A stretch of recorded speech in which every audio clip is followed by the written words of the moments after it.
नमस्कार मित्रांनो. तर आमचा मुन्नरचा दौरा संपलेला आहे आणि आम्ही आत्ता निघालो आहे उटीसाठी. आणि आम्हाला उटीला जायला कमीत कमी 12 तास, कदाचित 12 नाही, एक 8-9 तास लागणार होते.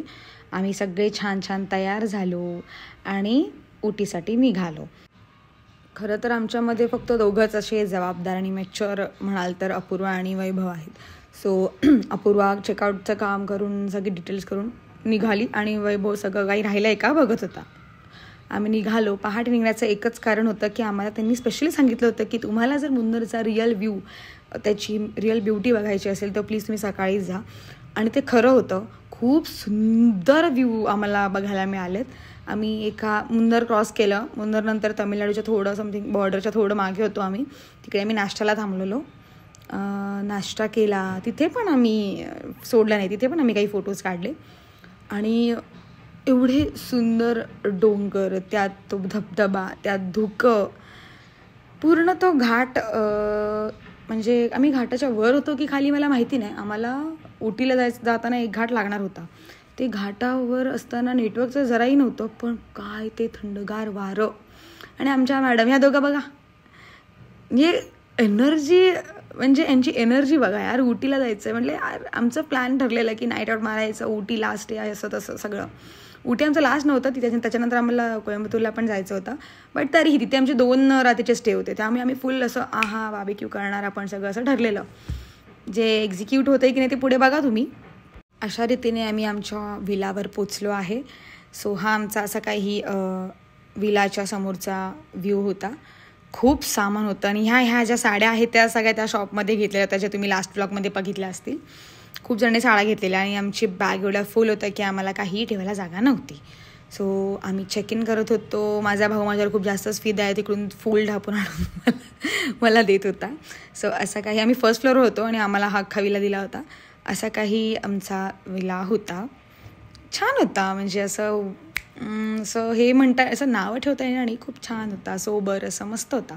असं म्हणजे लाईक ती फील देत होता थंडी आणि ते वॉर्म लाईट्स, आणि ते खूप छान वाटत होतं, मस्त वाटत होतं. पण तिकडे आम्ही दुपारी पोचलो होतो 3च्या दरम्यान, राईट, 3च्या दरम्यान पोचलो होतो, 3-4ला. पण आम्ही सॉक्स, हँड ग्लव्स हे सगळं घालून बसलेलो, कारण एवढी थंडी वाजत होती. म्हणजे एवढी थंडी होती त्या उटीला. रात्री करायचं काय, कारण का आमचं सगळं फिरणं दुसऱ्या दिवशी होतं. त्यामुळे आम्ही हे जे काही केले ते रात्री केले. आम्हाला झोपा येत नव्हत्या. बघताय तुम्ही, कॅप घातली आहे, हँड ग्लव्स घातले आहेत. एवढी थंडी होती. आणि आमचे नाचण्याचं एकच कारण होतं की थोडंफार गरमी अंगातली वाढावी.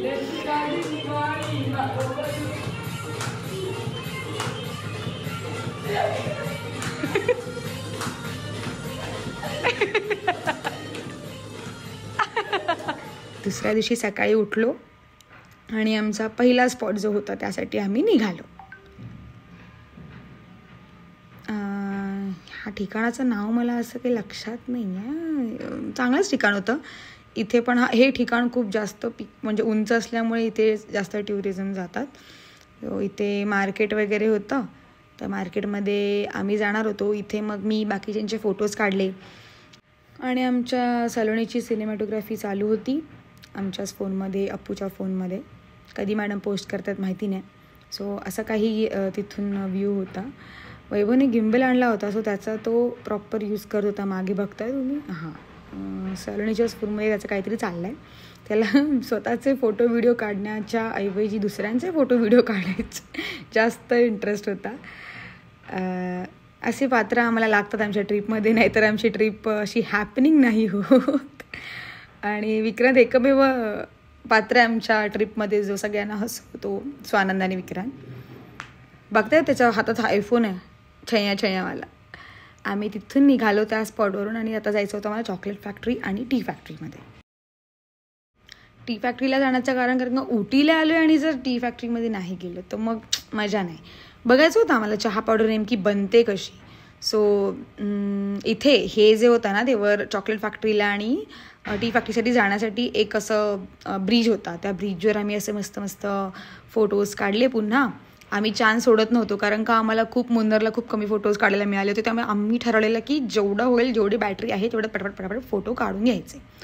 किती सुंदर आहे बघा ना. हे जे दिसतंय ना ते पूर्ण उटी आहे, तेवढंच आहे उटी, जास्त काही मोठं नाही आहे उटी. आम्ही टी फॅक्टरीमध्ये गेलो. इथे प्रत्येकांचे डिटेल्स कदाचित लिहिले होते टी फॅक्टरीचे किंवा काही. योगायोगाने आम्ही न घाबरता फोन आतमध्ये घेऊन गेलो, कारण का आम्हाला माहिती नव्हतं की आत अलाउड आहे नाही. तरी पण मी घेऊन गेलेली. बघू म्हटलं जर अडवलं तर थांबायचं शूटिंग करणं वगैरे.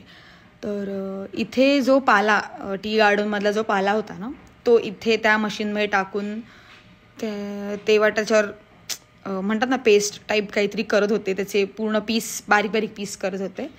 मी जास्त काही बोलणार नाही आहे, तुम्ही स्वतःच बघा ते किती छान होते. त्या पेस्टचं पुढे किती छान होतंय बघा. ते पावडर होती आय गेस, ती पावडर अशी सुटसुटीत अजून चहा पावडर सगळी झालेली नाही आहे, प्लेन पावडर होते त्या पेस्टची.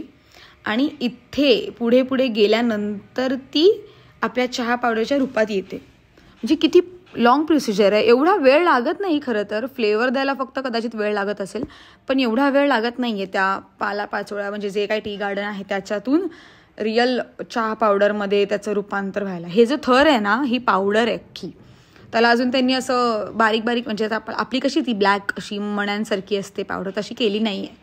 सो इथे झाली आहे ती अशी बारीक बघ दिसते तुम्हाला अशी असं ते चाळलं जातं आहे जेणेकरून ते वेगवेगळ्या भागात यावं. कदाचित इथे त्यांनी फ्लेवर दिला आहे आय गेस. जसं चॉकलेट फॅक्टरीमध्ये चॉकलेट्स फ्री देतात तसं आम्हाला टी फॅक्टरीमध्ये चहा दिला होता आणि एवढा अप्रतिम चहा होता. मी चहा पित नाही, पण या सगळ्यांचं रिॲक्शन बघून ते मला कळलं की किती सुंदर तो चहा होता. मार्केटिंग तर काय लेवलचं, म्हणजे त्या चहा पिऊन आमचा अख्खा ग्रुप त्या काउंटरला जाऊन 2-2 म्हणजे असं अर्धा किलोचे 2-2 3-3 पॅकेट्स विकत घेऊन ते चालले होते. ह्या दोघांना काही फरक पडत नाही, चहा पावडर कोणीही घ्या घरी तर आमच्या येणार आहे. विक्रांत आणि सगळे बॉईज त्या ब्रिजवर फोटोज काढत होते, कारण की त्या ब्रिजवर त्यांचे काही मनासारखे फोटो आले नव्हते. आणि आम्ही बसच्या इथे वाट बघत बसलेलो. ह्या मॅडमला डोहाळे लागले, त्यालाच नाही आम्हाला सगळ्यांना डोहाळे लागले. आम्ही नुसत्या कैऱ्या खात होतो. This is our third spot. Botanical garden आहे, खूप खूप मोठं आहे. आणि खरं सांगायचं तर आम्ही हे पूर्ण फिरूच शकलो नाही आहोत, एवढं मोठं गार्डन आहे हे. अर्धा वेळ आमचा चालण्यात, कंटाळण्यात, शूटिंग करण्यात आणि फोटो काढण्यात गेला आहे. अर्धे आम्ही फक्त जस्ट बघून फक्त डोळ्यांनी बघत बसलेलो की किती छान आहे काय आहे. खूप काही ठिकाणं अशी अलाउड नव्हती आम्हाला तिकडे जाण्यात, तरी पण आम्ही तिथून निघालो. तिथून निघून आम्हाला जायचं होतं हॉटेलवर. आम्हाला भूक लागली होती खूप जास्त. एवढी सुंदर बिर्याणी की आमच्या पोरांनी ती डबल मागून खाल्ली आहे. आणि दिस इज द बेस्ट पार्ट आमच्या ट्रिपचा. आम्ही बॉनफायर बुक केलं होतं आणि एवढ्या थंडीमध्ये बॉनफायरच्या समोर उभारणं म्हणजे त्यांनी आमच्याकडून एक्स्ट्रा 1000 रुपये घेतलेले, बट ते वसूल झाले होते. आम्हाला भुका बिका काही लागलं नव्हतं. आम्ही छानपैकी गाणी लावली होती, छानपैकी निवांत होतो, कारण का आम्हाला नेक्स्ट डे निघायचं होतं कोइंबतूरसाठी. सो आम्ही ही बॉनफायरची मजा घेऊन झोपायला गेलो. सो आजच्यासाठी एवढंच. Bye bye, thank you.